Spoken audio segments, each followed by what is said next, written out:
नमस्कार दोस्तों, आप सभी का एक बार फिर से स्वागत है हमारे चैनल हर साल कार्तिक मास के कृष्ण पक्ष की चतुर्थी के दिन महिलाएं अपने पति की लंबी आयु के लिए निर्जला व्रत रखती हैं। इस दिन को करवा चौथ कहा जाता है।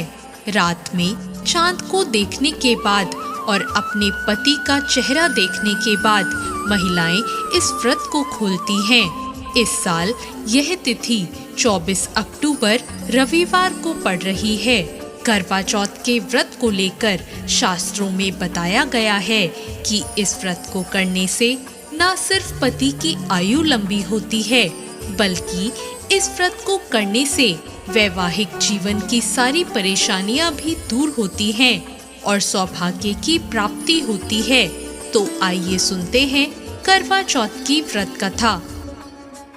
एक साहूकार के 7 लड़के और एक लड़की थी।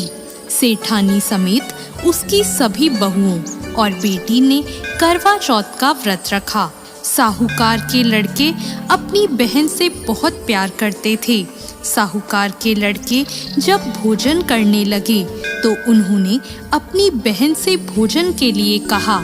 इस पर उनकी बहन ने जवाब दिया, भाई अभी चांद नहीं निकला है, चांद निकलने पर उसे अर्घ देकर ही मैं भोजन करूंगी।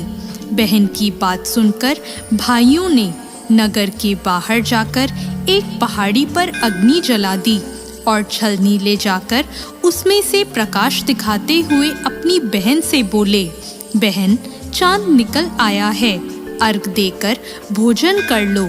साहूकार की बेटी ने अपनी भाभियों से कहा, भाभी देखो चांद निकल आया है, आप भी अर्घ देकर भोजन कर लो। ननद की बात सुनकर भाभियां बोली, बाईसा ये तो आपका चांद है, हमारा चांद आने में अभी समय है। वह भूख से व्याकुल थी। वह चांद को अर्घ देकर भोजन करने बैठ गई। जैसे ही उसने पहला घास खाया उसे छींक आ गई। दूसरा घास खाते ही उसमें बाल निकल आया और तीसरा घास अभी खाने ही वाली थी कि उसके ससुराल से बुलावा आ गया कि पति बीमार है और जिस भी हाल में हो तुरंत ससुराल पहुँचे। उसे विदा करने के लिए माँ ने जब बक्से से कपड़े निकाले तो काले कपड़े मिले। दूसरी बार सभी कपड़े सफेद निकले। बेटी बोली, माँ तुम रहने दो, मैं चली जाती हूँ। माँ घबराकर बेटी से बोली, बेटी रास्ते में जो भी छोटा बड़ा कोई भी मिले सबके पैर पड़ती जाना। जो भी बूढ़ सुहागन होने का आशीर्वाद दे तो वहीं अपने पल्ले में गांठ बांध लेना। बेटी बोली, ठीक है, और वह अपने ससुराल के लिए चल दी। रास्ते में उसे जो भी मिला वो सबके पांव छूती गई। सबने सुखी रहो, पियर का सुख देखो, खुश रहो का आशीर्वाद दिया। ऐसे वह अपने ससुराल पहुंच गई। ससुराल के दरवाजे पर छोटी ननद खेल रही थी। जब उसके पांव छुए तो उसने आशीर्वाद दिया, सदा सौभाग्यवती रहो, पुत्रवती रहो और बूढ़ सुहागन हो। यह सुनते ही उसने अपने पल्ले से गांठ बांध ली। घर में अंदर गई तो उसने देखा कि उसका पति मरा हुआ जमीन पर लेटा है और उसे ले जाने की तैयारी हो रही है। वो बहुत रोई, बहुत चिल्लाई। जैसे ही उसे ले जाने लगे वो रोती चिल्लाती बोली, मैं इन्हें ले जाने नहीं दूंगी। फिर भी जब कोई नहीं माना तो वो बोली, मैं भी साथ जाऊंगी। और वो नहीं मानी तो सब बोले, ले चलो साथ में। जब पति को जलाने का समय आया तो वो बोली, मैं इन्हें जलाने भी नहीं दूंगी। तो सभी बोले, पहले तो पति को खा गई, अब उसकी मिट्टी भी खराब कर रही है।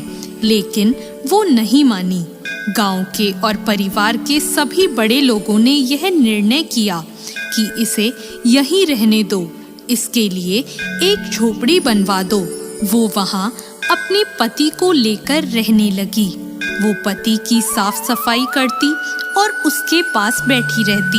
उसकी छोटी ननद दिन में 2 बार आकर उसे खाना दे जाया करती। वह हर चौथ का व्रत करती, चांद को अर्घ देती, जोत देखती, और चौथ माता आती तो चौथ माता कहती, करवोले करवोले, भाइयों की प्यारी बहन करवोले, घड़ी बुखारी करवोले। तो वह चौथ माता से अपने पति के प्राण मांगती, पर चौथ माता उसे कहती कि जब हमसे बड़ी चौथ आएगी तो उससे अपने पति के प्राण मांगना। ऐसा करते करते सभी चौथ आई और सभी यही कहकर चली गई। अश्विन की चौथ बोली, तुझसे कार्तिक की करवा चौथ माता नाराज है, वो ही तेरा सुहाग लौटाएंगी। जब वो आएंगी तो उनके पैर मत छोड़ना। जब करवा चौथ आने वाली हुई तो उसने अपनी छोटी ननद से पूरे श्रृंगार और सुहाग का सारा सामान मंगवाया और करवे भी मंगवाए। सास ने सोचा, पागल हो गई है, जो मांगती है दे आओ।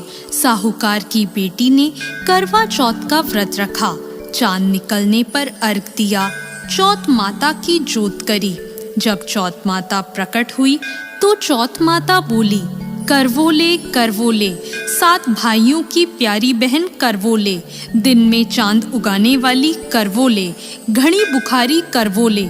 तब उसने उनके पैर पकड़ लिए और बोली, माता मेरा सुहाग वापस करो।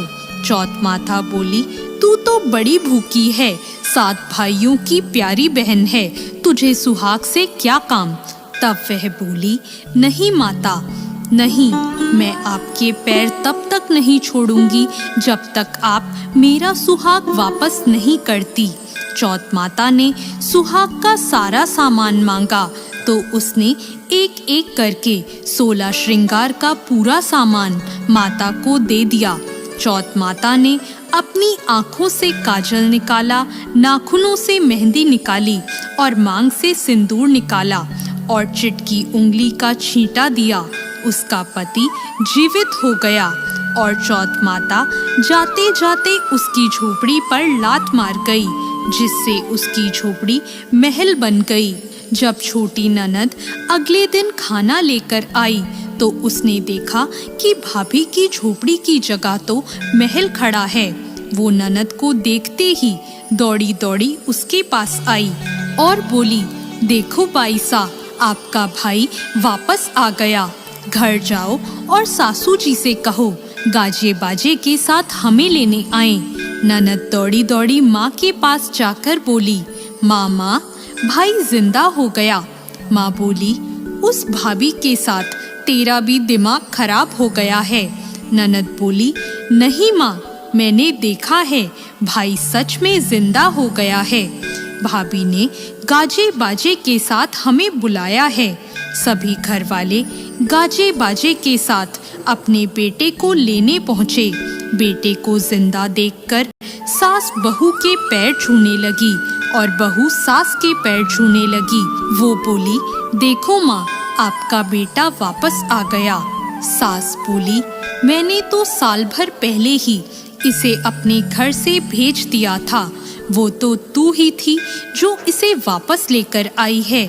हे चौथ माता, जैसे साहूकार की बेटी के साथ पहले किया वैसा किसी के साथ मत करना और बाद में जैसे उसे सुहाग दिया वैसे सबको देना और सभी पर अपनी कृपा बनाना।